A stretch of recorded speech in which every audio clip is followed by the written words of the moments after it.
So after I did the ghosting episode, I wanted to understand the dynamics behind ghosting and behind like friendship breakdown. But it kind of got me thinking to a much more like ghosting can reveal something of a much more wider problem. And I think it's more of like, why are men afraid of friendship intimacy, or why are men afraid of intimacy?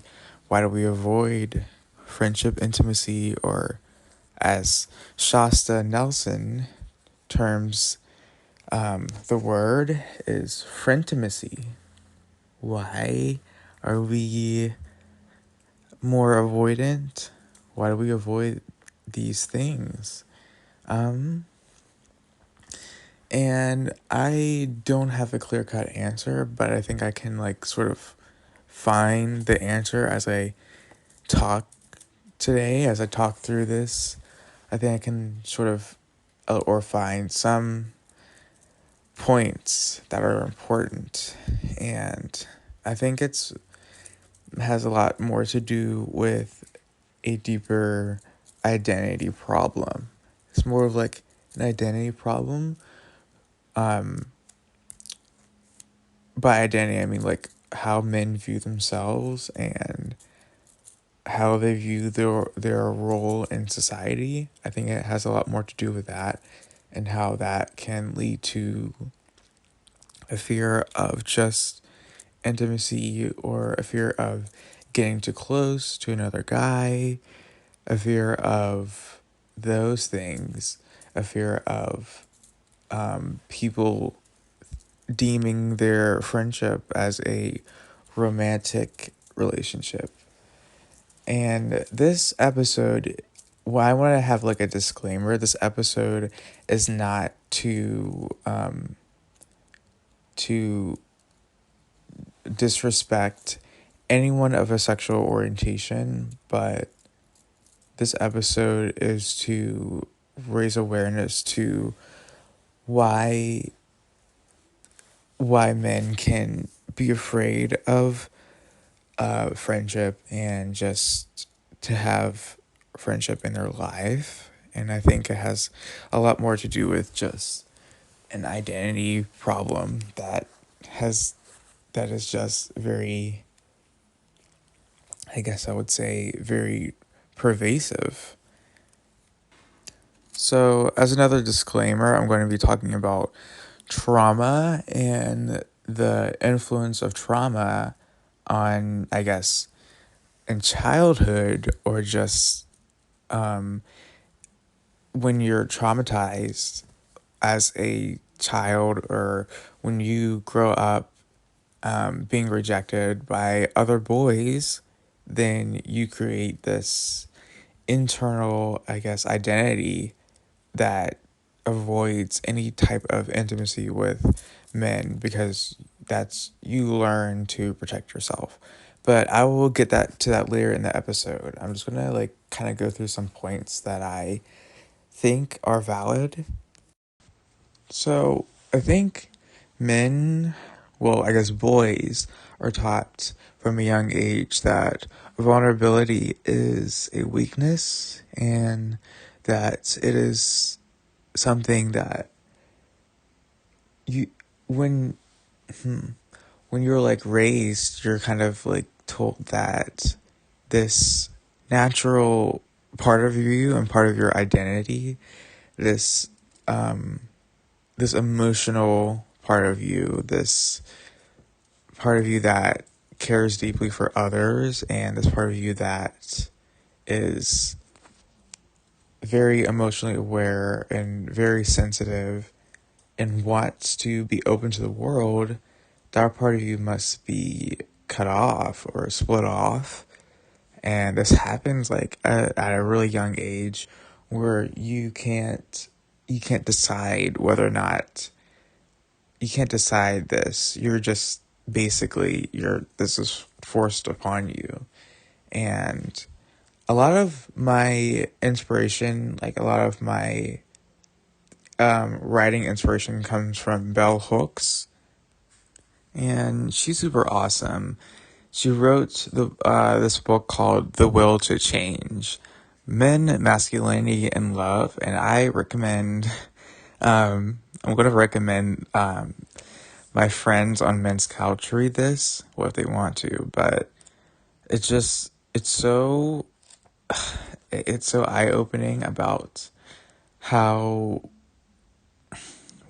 how men love, and how we are forced to kind of split off this human part of ourselves that has the desire to love and to be loved.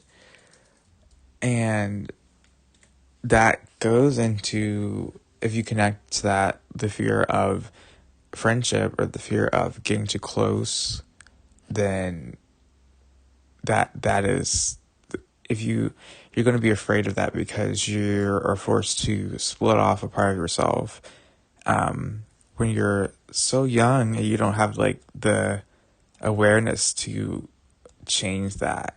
So I'm going to be reading from chapter 3 of Bell Hooks, The Will to Change.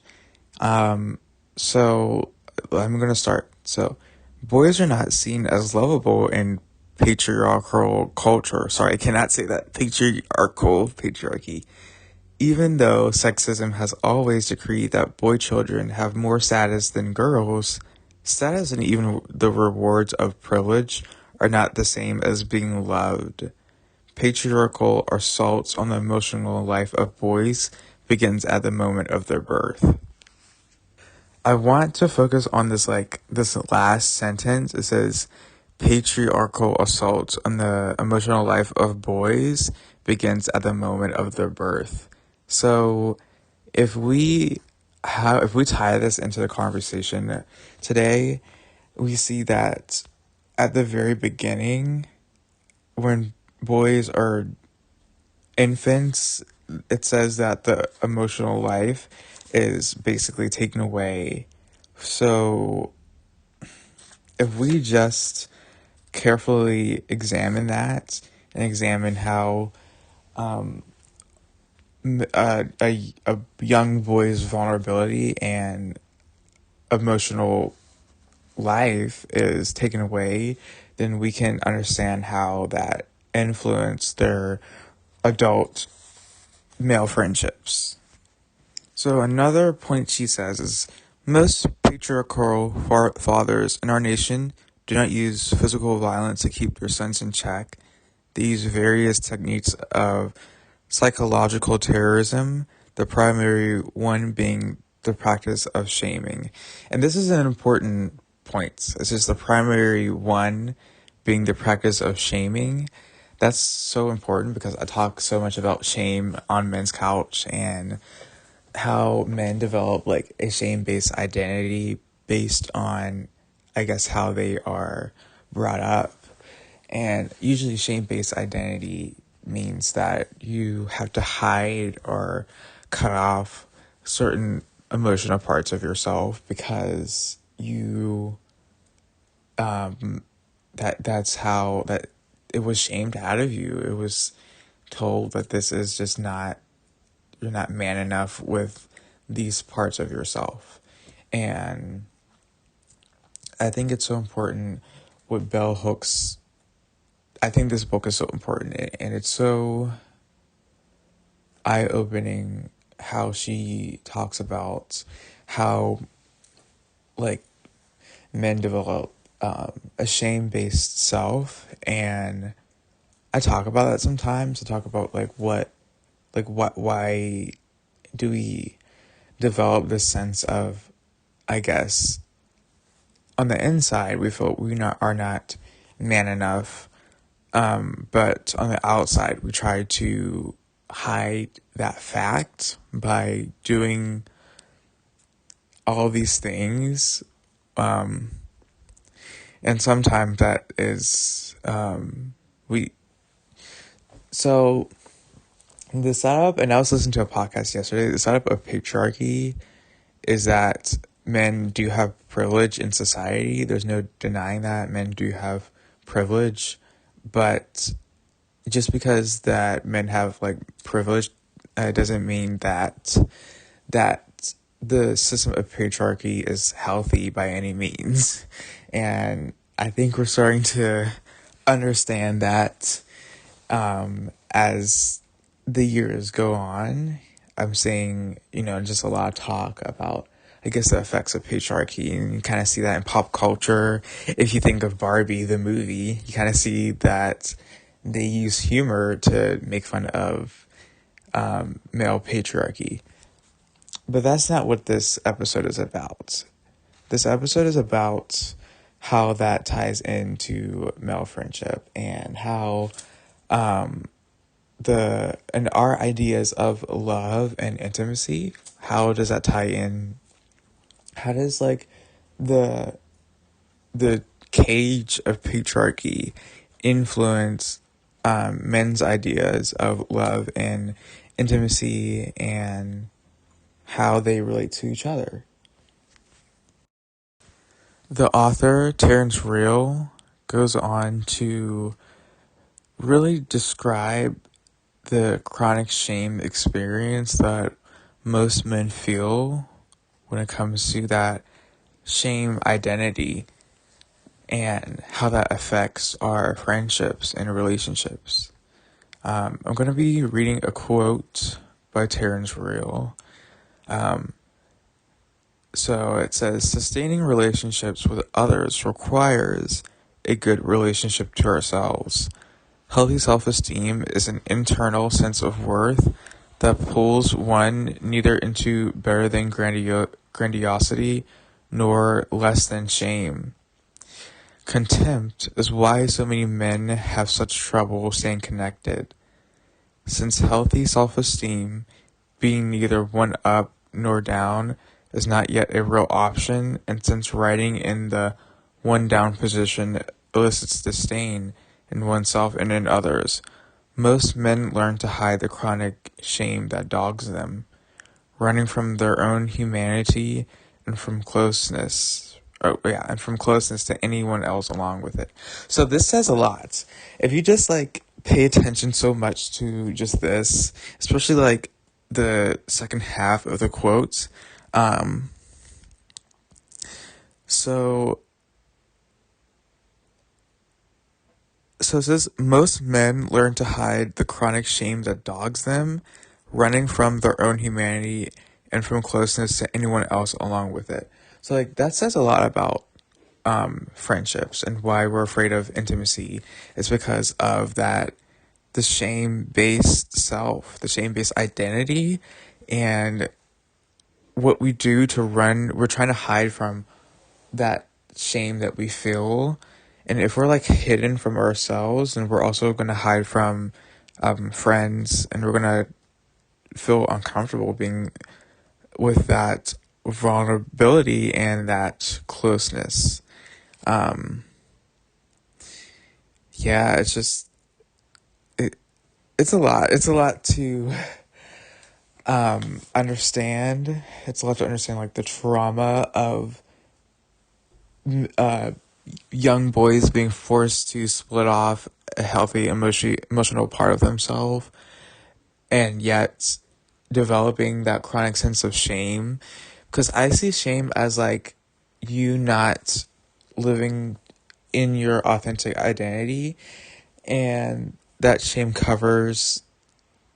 So if men are forced to, in simple terms, if men are forced to split off from their authentic emotional selves, then they develop a shame-based identity, which doesn't allow them to be close to other men, because being close to other men triggers that shame because they don't feel man enough.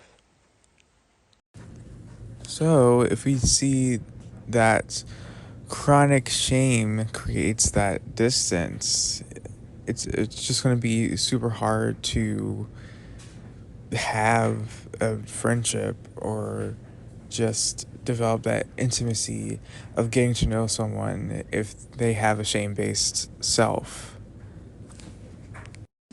And we have to look more closely at the rather damaged male soul or the male identity of who we are.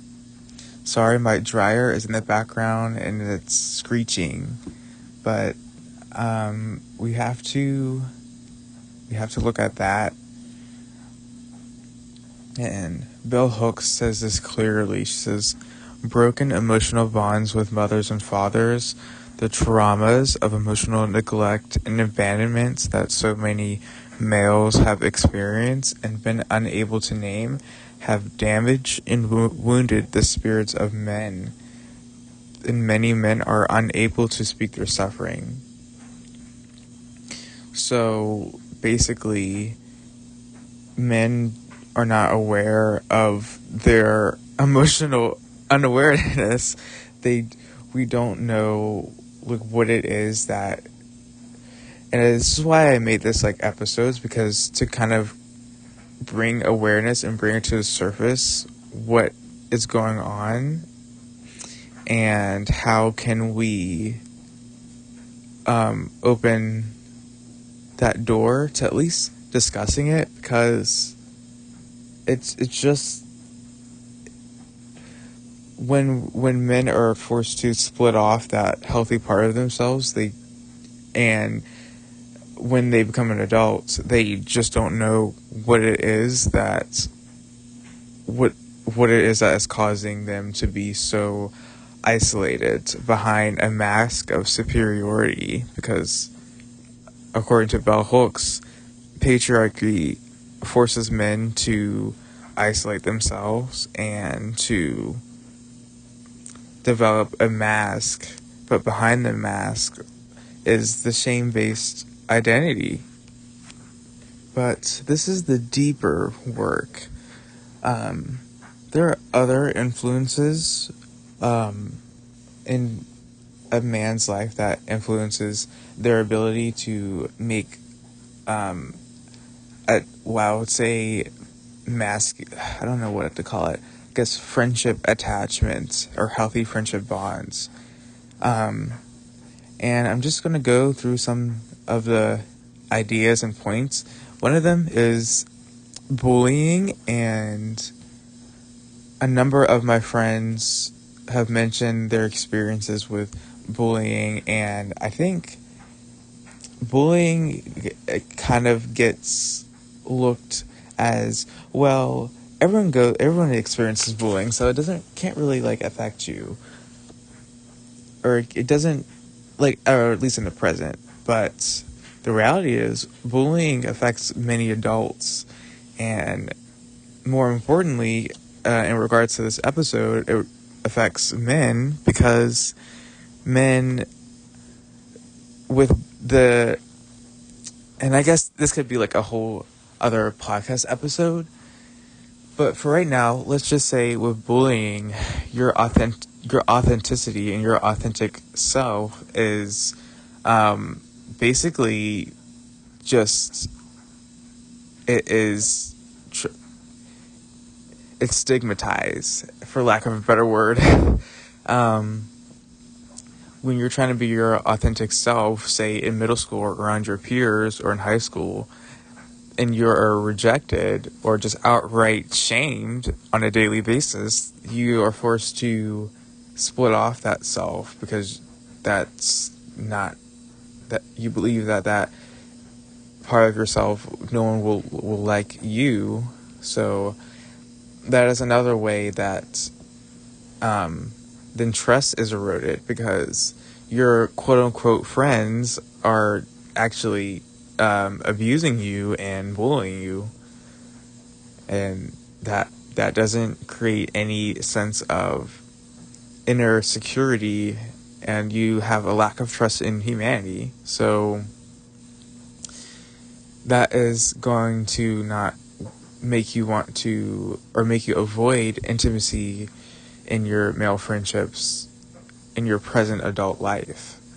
So that's one of the traumas that will affect how you view your friendships in the present day.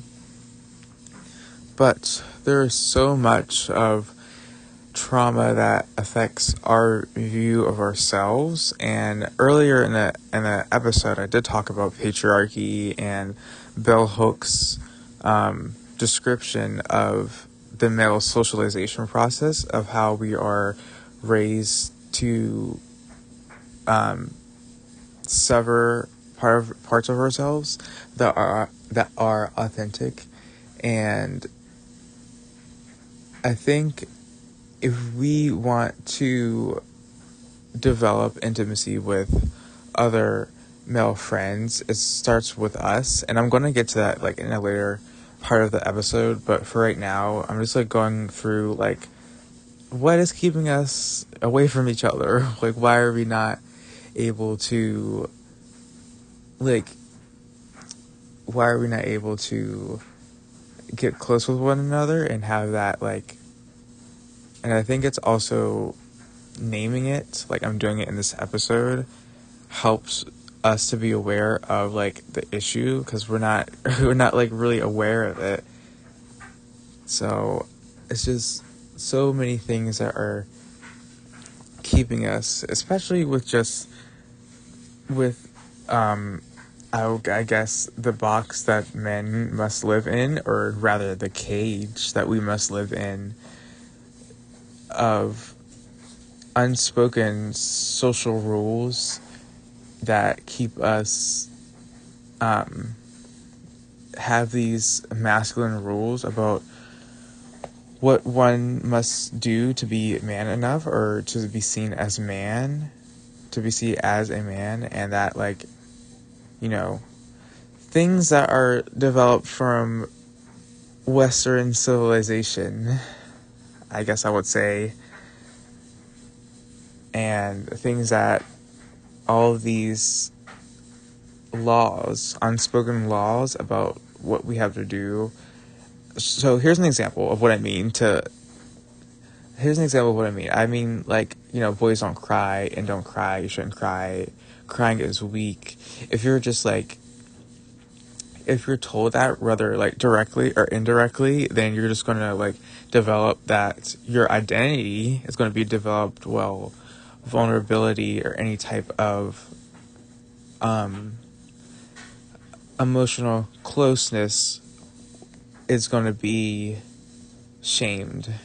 Anytime that is attempted, your reaction will be shame, and actually will be fear. So if you're just always told that, and you try to do the opposite of what you're told, then there's going to be like a lot of fear that will rise up to the surface. And I think that is why there is men do avoid closeness, and we do run the other direction, and we do avoid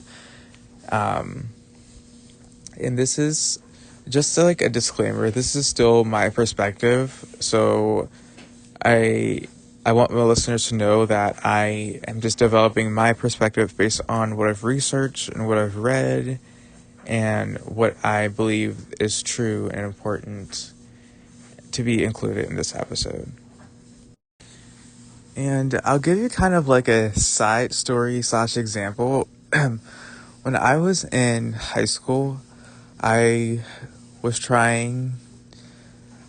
just so like, I had this like desire within myself to get to know this male friend, and I had so much desire within myself that I guess you would call it like the first feelings of a bromance, for lack of a better word. And you know how, you know that feeling when you like first meet someone and you want to get to know them, and I kept wanting to, just trying to know them on a deeper level, and develop intimacy with that person. But in the back of my mind, my insecure self was like, is this too much? Is this weird? Does this person see me as weird? Does this person see me as attracted to them? Because those insecurities of, if we're not secure within ourselves, and this is high school, by the way, so you're not going to be, I was not I was not necessarily a secure person in high school. So whenever I did try to get to know this person, I was just, in the back of my mind, I was thinking that they would think I'm just coming on to them, or am I like reaching, is there like, is this weird? And because of and I didn't know at the time necessarily, because of the social rules, the unspoken social rules of masculinity, and how there's a limit to how we can love. I didn't know that I was under the thumb of patriarchal rules, and in patriarchy, you're not supposed to love this deeply. You're not supposed to want to have these feelings toward another person, let alone a guy, because that is seen as gay. And when I say the term gay, I'm not trying to, again, I'm not trying to bash people of different sexual orientations. I'm saying like the term gay as in how it was used in my high school. So I feel like the term gay, when it was used in my high school, it was like anything that went outside of the masculine norm or the masculine box. So maybe I decided today I'm going to wear pink. I would be told that I was gay because I like to wear pink, and I like to that's how I express myself. And I'm talking me personally, me as a unique individual. I have like a unique sense of fashion. I love fashion. I like to buy clothes, and I like to do all those things. But I was ridiculed in high school for that because I guess in society, men don't like fashion and they don't care about themselves. So that is an example of how men are socialized and how we are shamed for expressing our true authentic selves. But in a society that doesn't welcome that you must stick in the confines of patriarchy. I can't say that today. In this society that you have to like confine to these masculine standards, you will get shamed. And luckily that didn't stop me. So because I would not have Men's Couch today if I listened to those people. So it's important, and this is important to at least discuss. So with that example, with that story, you could see how men in general are afraid of trying to get close or trying to get to know another guy in a friendship, because like that is shamed. That part of you, that normal part of you, is shamed, and it is seen as like seen in a very derogatory sense. Especially at the time I was in high school, it was like very questioned why I wanted to get to know this guy so much. So it is seen in that light because of how I wouldn't say about how culture can shame you for going outside of the masculine box or the masculine norms. But today I'm talking about the shame-based self and the shame-based identity, and how that inhibits you socially. If you have that, then you're just not going to, like I said in the last podcast about like not going to be capable of developing intimacy. If the authentic part of you was shamed, you're not going to be capable of that. I feel like I'm repeating myself, but I'm like emphasizing this idea that I have, and will eventually go into my book about why I think this is a problem and how we can heal from this problem and how we can heal from our traumas of being shamed or having to force our emotional selves away or having to avoid that.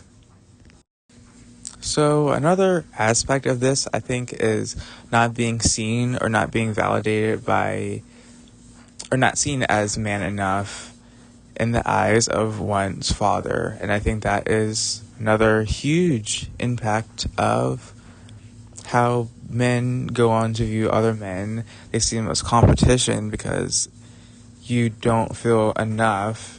You don't feel secured in your identity, so you're afraid to be vulnerable with other men because you think that they are judging you. And I just want to say to listeners that not everyone is like that, and not everyone will judge you for who you are. And if that happened to you as a child, or you were not validated, or your sense of self was not appreciated, or was shamed, or you've had to put on these masks, then I encourage you to go on a healing journey to journey of self-discovery, which I'll probably talk about later, just not right now. Today I'm talking about how all these factors affect friendship, and it is me going through the podcast and going through the episode today and talking makes me realize that this is a much more complicated problem than we want to make it seem. It is very complicated, and there's no simple answers. But really, it's more of a self-focus. You have to focus on yourself and what messages were you taught by your society or how you grew up. And that's kind of where I'm going to go to at the end of the episode. So if we piece together this, we can see that if you're not allowed to be vulnerable, then you believe that you must go through life, I guess, on an island. And I don't think men are consciously doing this. They just sort of are. They're just sort of going about their life, and it's more of maybe their natural desire is to express the fact that they want to get out of the box that traps them, but doing so would make you vulnerable, and that type of honesty is just, of course, it is not allowed, or wasn't allowed in childhood. So unfortunately, that does create an avoidant nature. And that is kind of what I want to emphasize here, because Men's Couch, first of all, I just want to say that I love all of the men on Men's Couch, and they are just so awesome that they've decided to join me in the podcast and doing the podcast. So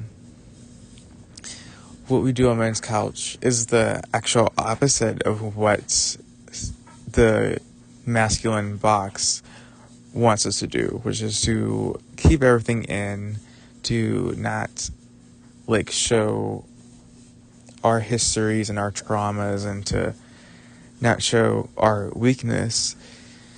And Men's Couch creates that space for friendship to happen, because you're seeing a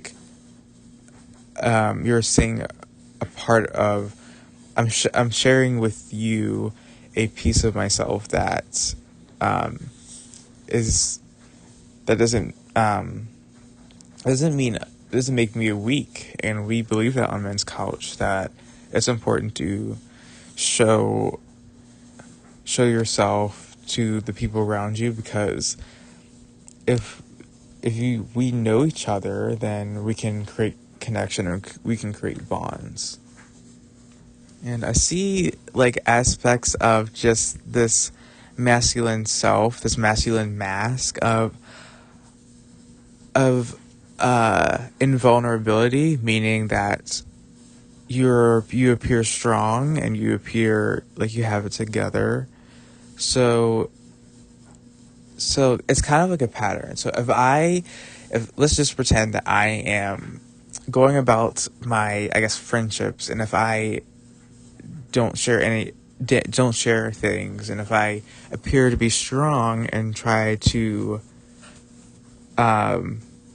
you know, appear like I don't have problems, and I'm trying to befriend someone, then that the other person will do the same thing.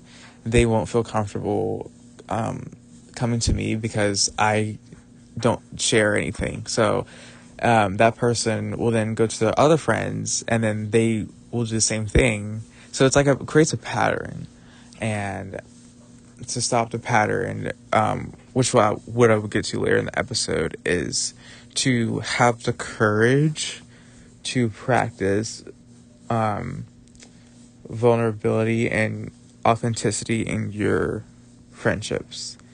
And I base my beliefs off of Brene Brown's work and what she's done in the past 10 years or 10 or 15 years.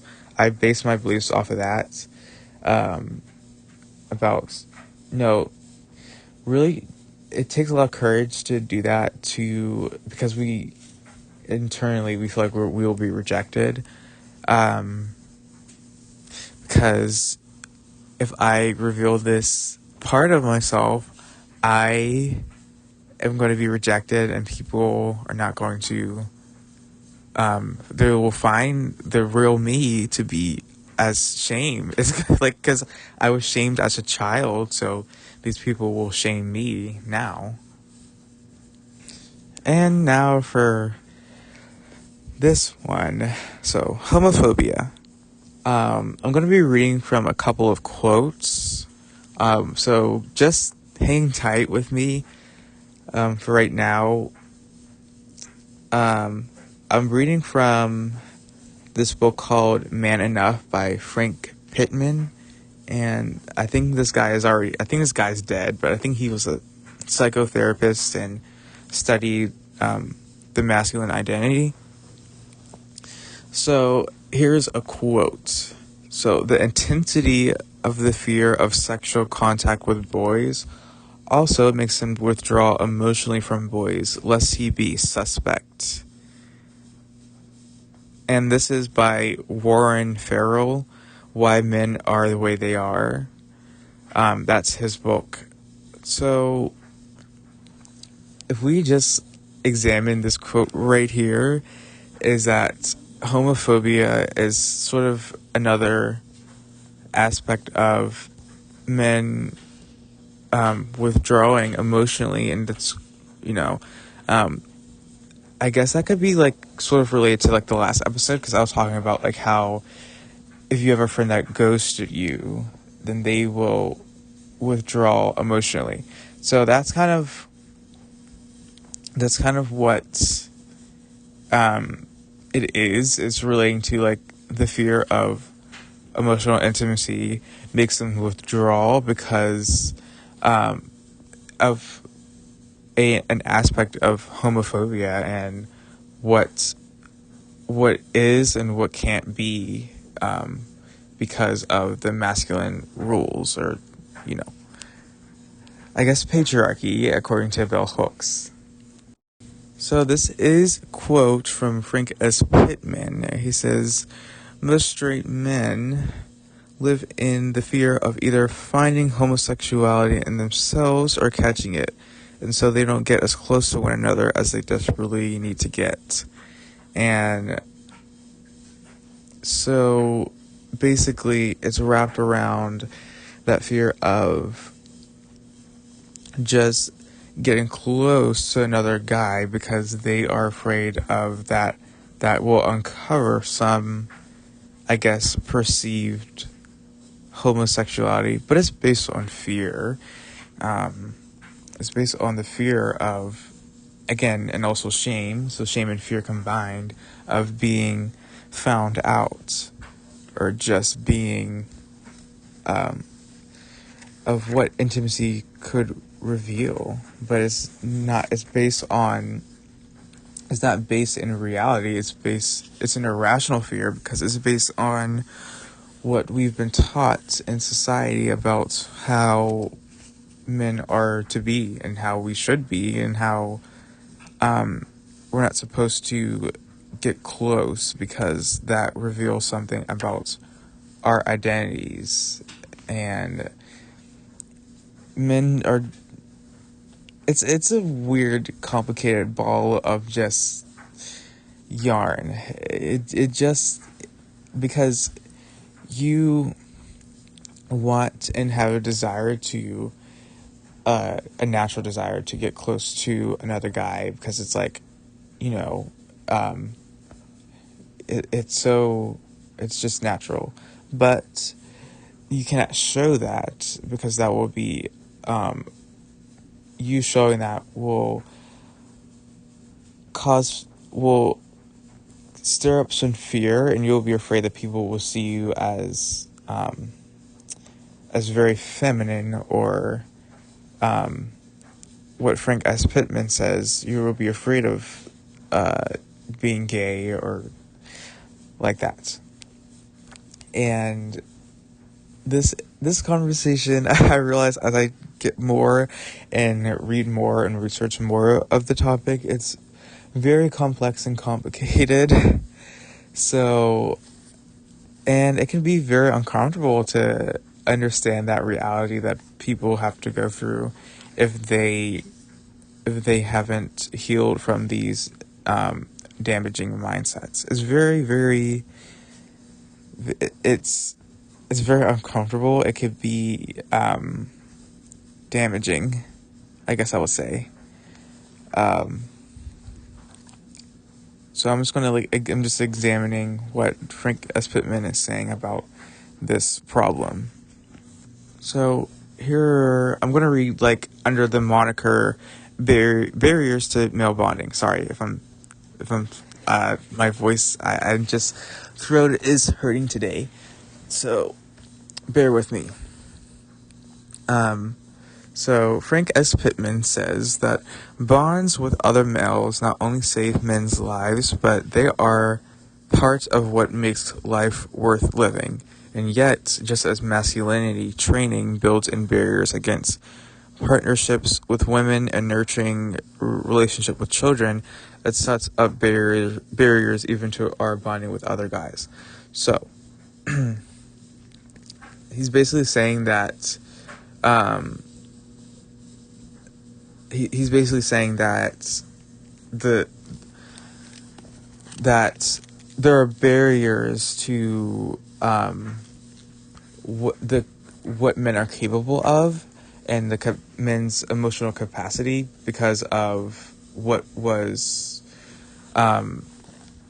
drilled into us as children, and we won't know how to do that, or that will make us, we won't know how to create bonds with other men, other healthy bonds with other men, because of that, the trauma of being, being destroyed, basically. I'm just going to read further a little bit. It says that men can be so homophobic that they dread intimacy with other men and can't relax into comforting camaraderie. I can't read that. So, I want to, okay, so that there's a important point right there. And then another sentence says they may shrink back from other men because they feel shame over their own male deficiencies. I want to just park right here. It's talking about shame, and if men have a perceived sense of feeling deficient within themselves, or feeling like a lack of if they don't have a secure sense of masculine identity, then that is grounded in truth, then they will feel shame trying to connect with other men because they won't feel man enough. So they will pull away, or they will avoid emotional intimacy with other men because they can't do that, because they feel like less than deep down, even though it may not seem like it, because of the mask of I guess they wear these masks that doesn't allow anyone to be close to them, so that creates that avoidance. So it's an avoidance strategy, but really it masks a lot of anxiety of not being good enough. And I want to compare that to female friendships, or friendships with women that I see. It's just that they are so open and emotionally expressive, and it's just people think that it is natural, that is, well, it is natural, but that people think that men is not natural because of that. But really, the behind the scenes look is that women were socialized that way. They were socialized for emotional authenticity and all that stuff. But men don't want to be seen as soft, so they don't want to be seen that way. And that is, let's look at, so, okay, here's a quote. It says, when a man, straight, gay, or somewhere in between, feels homophobic or senses a question of his masculinity, he's likely to act macho. That's by, so I would say, I guess he's saying that men will develop a puffed up version of themselves to detract away from the insecurity that they feel, but that's not their natural selves. Their natural self is compassionate and sensitive, but they can't show that, so they develop a puffed up version of themselves because it's a fear. So I've talked a lot. I went on and on and on about what is causing this avoidance of emotional intimacy in male friendships, but I think we need to go towards the process of trying to heal from all of that and trying to find a solution. And I think it's all comes down to dealing with the shame that you were told as a child when you couldn't decide as a child that the shame that you were told is wrong. So now as an adult man, you're going to have to, I would say, do the complete opposite of what was spoken to you. And I'm not saying that everything that you were taught was wrong about being a man. I'm just saying that if that doesn't align, if what you were taught doesn't align with who you want to be, and if that hinders the level of authenticity that you're able to have in your life, and that if that hinders your emotional bonds with other men, then I would argue that what was taught is actually damaging and toxic.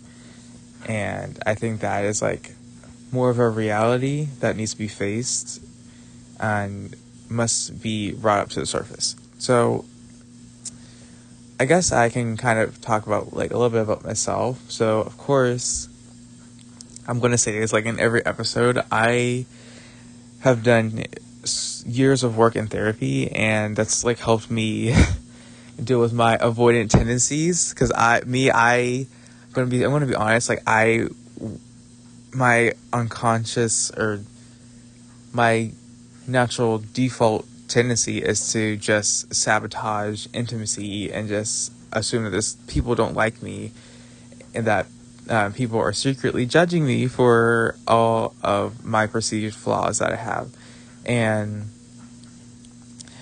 that's going to make me want to push away my male friends, especially because I'm not going to feel man enough in their presence. I'm not going to feel man enough, so I push them away.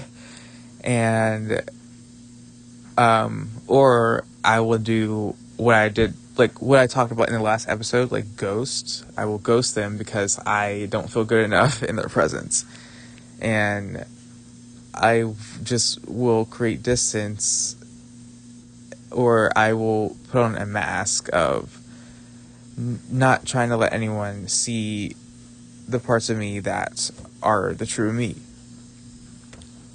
And that's kind of what's at play here. Is that kind of what's at play of fear of intimacy. And if you kind of track the fear of intimacy in romantic relationships, you can kind of track that in men's friendships, because the same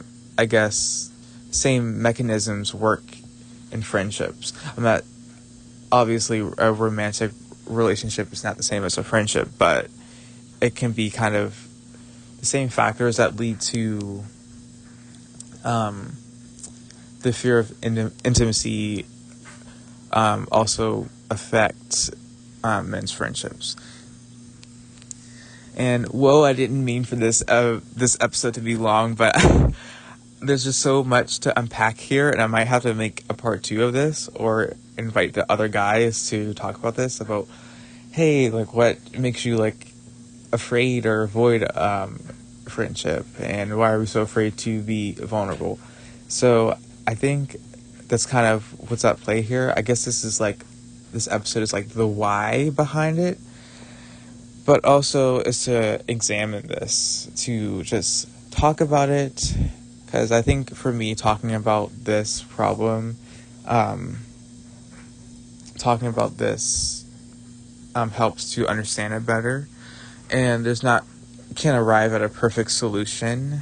The solution, I think, is to lean into that fear that makes you want to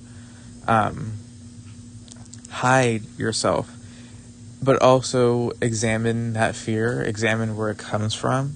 That's what I did, in therapy. I just basically examined why I'm so afraid to get close to people and all that stuff. So, and it really goes down to your relationship with your parents. If that was if you were not mirrored, or if you were just rejected, then you are probably going to be afraid to socialize with other men, because you had so many experiences of being rejected or not seen as man enough. But I think today, if you're an adult, people are a lot more open to connection than you think. And if you're just like, well, I don't know where to start, if you're kind of at rock bottom, and you're just I recommend reading Platonic by Marisa Franco. She basically tracks down all of attachment theory and how it relates to friendships, and she basically answers the question, why do we avoid intimacy and friendship? She she basically deals with that subject, and I definitely recommend reading that. I'll leave all of these links in the description. I'm sorry, I've gone through so many books. I have a book problem right now, but I'll leave links in the description. I think that changed my life. When I say that changed my life, that's I can't describe how that book changed my life, of how I view friendship, and how I think how comfortable I am once I realize that the mindsets that keep me blocked from intimacy, that really is an eye-opener. that really helped me deal with that, and it helped me to show up as my authentic self and show up that way, because at first I was just so clouded by insecurity, and when you're clouded by insecurity, then there's no room for you to show up as yourself. So I recommend that, but I recommend reading up on the works of Brene Brown. Her work is so amazing. She inspired me to write about shame and write about those things, write about how we are not made to feel good enough. But I'm kind of going on a tangent here.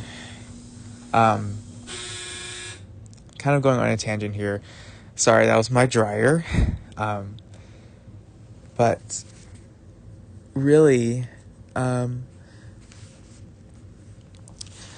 answer lies within us, and it relies in the courage for us to start these conversations with other men, to be the brave one here and step outside of the man box, and step outside of those masculine, I guess, traps, for lack of a better term, and sort of confronting those ideals of masculinity and see how they align up with your values. And I think that's what I did for like the past couple of years, and I'm still like on this journey. I'm still don't have it all figured out. So if you're listening to this, you think that I have it figured out. I don't have it figured out. I'm still learning how to do this, and it's not easy. It's really just taking a risk, and taking the risk to put yourself out there, but to risk trying to find those friendships. It's a true risk, and there's no really easy way to do that. Recently, what's helped is, of course, the men's couch group, but also like men's groups that I joined on my college, at my university. That really helped me to open up and to be affirmed and validated in the presence of other men. So that helps. So once your true, like, vulnerable self is validated and I guess affirmed in the presence of other men, then you're going to feel more comfortable and confident doing that in your friendships. So, and I guess I'll be signing off here in a minute, because I've kind of gone on longer than I expected. So basically, I will leave one more quote here by Frank S. Pittman in his Man Enough book. So it says, the most personal result of homophobia is that these men can't get close to one another, can't get vulnerable or loving or warm.